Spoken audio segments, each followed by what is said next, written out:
everybody, welcome back to Art a la Carte. So being that it's towards the end of October, it's starting to get really chilly in my studio. So I have these really cool gloves. I love them.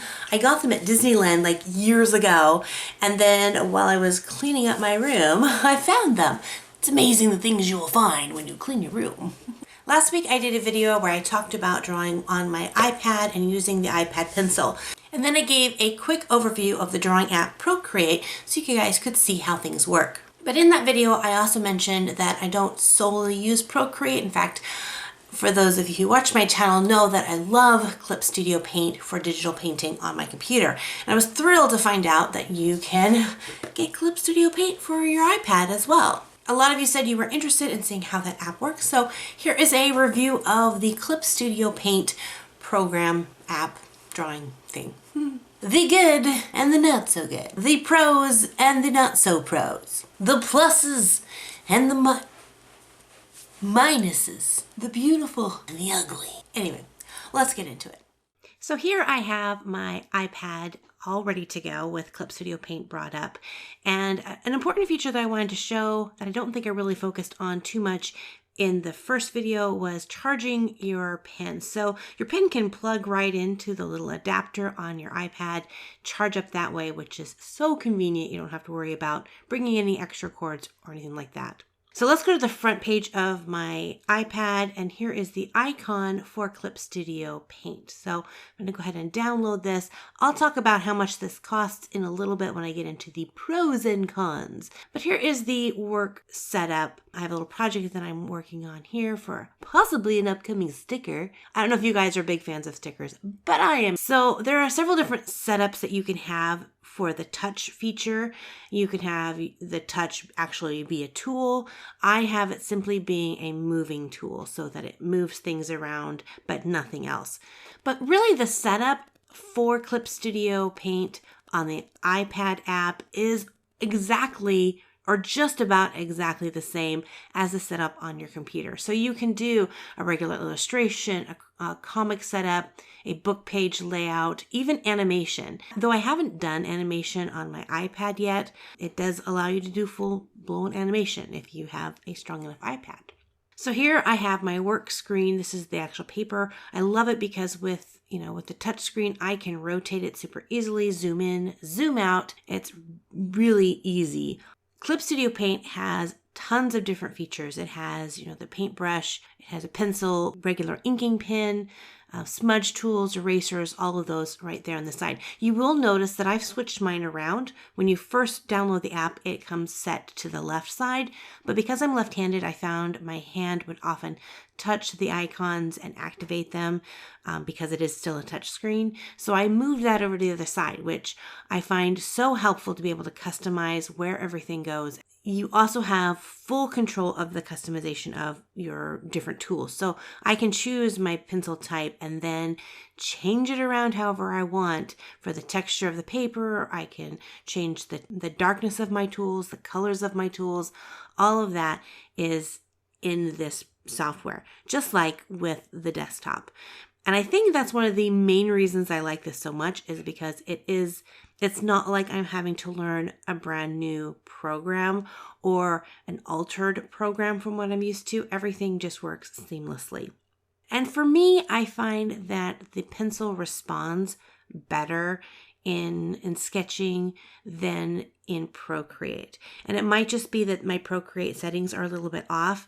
I find that the sensitivity is really, really heightened in Procreate, where I can't get a consistent line. So when I'm running my pencil across the iPad, sometimes it's really thick, sometimes it's really thin. It doesn't seem to have the consistency I want. And again, this is probably because I haven't figured out how to set the right settings in Procreate, but I already know how to do it in ClipStudio Paint, so I was able to get those set to be exactly the way I want it. I'm going to go ahead and speed this footage up a little bit so that you're not having to sit and watch this half-an-hour sketch that I did. I decided to do a sketch of one of my favorite Halloween girls, which is Sally from Nightmare Before Christmas. She's one of my favorites. I always loved her character. If you guys would like a tutorial on how to draw Sally, let me know in the comment section below. I'd love to throw one up for you. No, that sounds gross. I won't throw it up. I will post it on my YouTube channel before Halloween if you guys want that, if I get enough of you guys saying yes.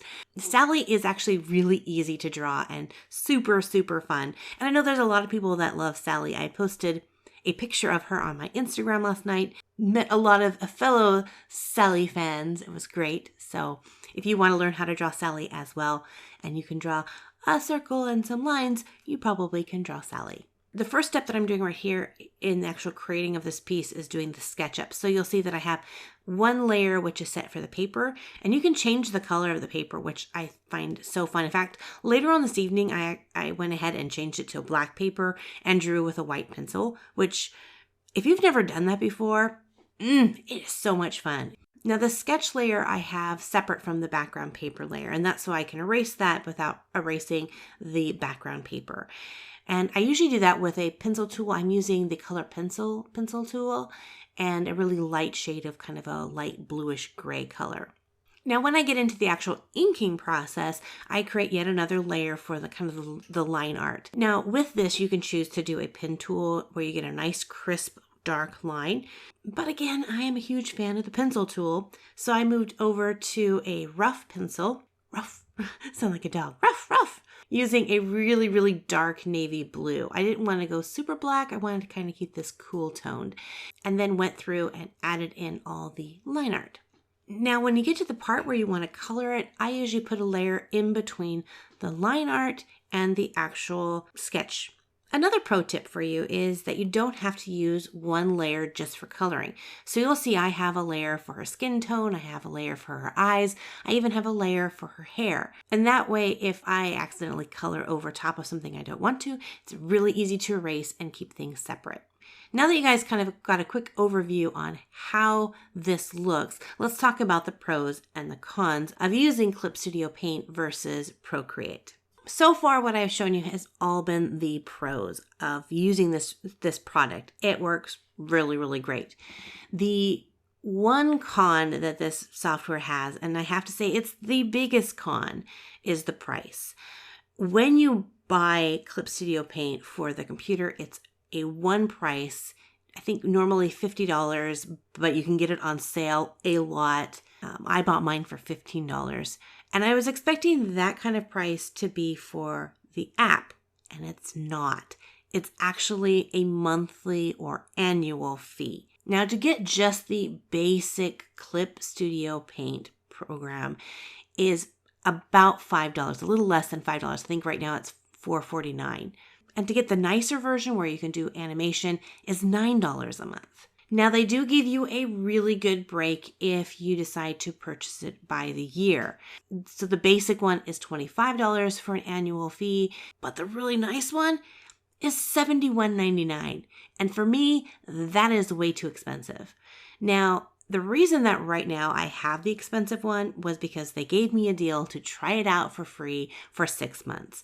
And so I'm trying it out for free for 6 months. I don't know if that deal is still going or if that was just an introductory promo.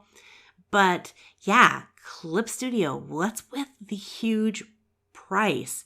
This is an app. So that's something to take into consideration.